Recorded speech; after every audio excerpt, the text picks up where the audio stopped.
To know Emily is to love Emily. I first met Emily Cook Dykes when we were in college. Emily and I had a great time raising our kids together. We took turns carpooling to dance, sat and watched football together, and eventually we made dinner for each other. We went on girls' trips. We had a lot of fun. When Emily told us she was going to be having her 5th child, she was very excited.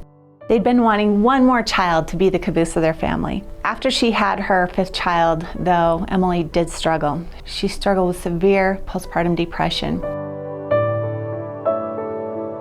Emily lost her life in a tragic accident.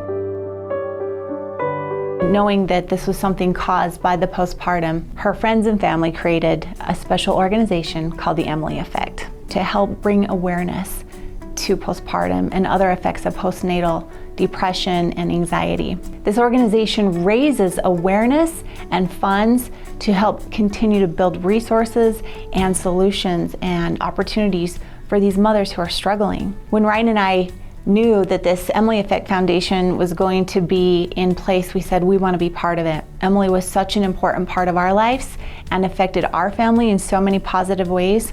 We wanted to be able to help carry on her legacy through this organization. And we started passing out literature in homes to share with mothers, because every family knows someone who struggles with postpartum depression. Whether it's a mom, an aunt, a niece, a daughter, we all know someone who's been affected by this. Since we've been raising awareness and leaving things behind, we've had customers and even employees reach out to us and say how much the Emily Effect has helped them and how much it meant to them that we cared enough about moms. Even then, there's still more work to be done. The Emily Effect continues to hold events, fundraisers, opportunities to generate the funds to create more resources, an outpatient care center. There is so much to be done, and so we are still so grateful that we have the opportunity to help and continue to contribute to that. We believe that no one needs to suffer alone.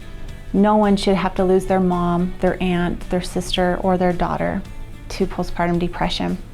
We hope you'll go to theemilyeffect.org to learn more about the Emily Effect and how you can help support those in need.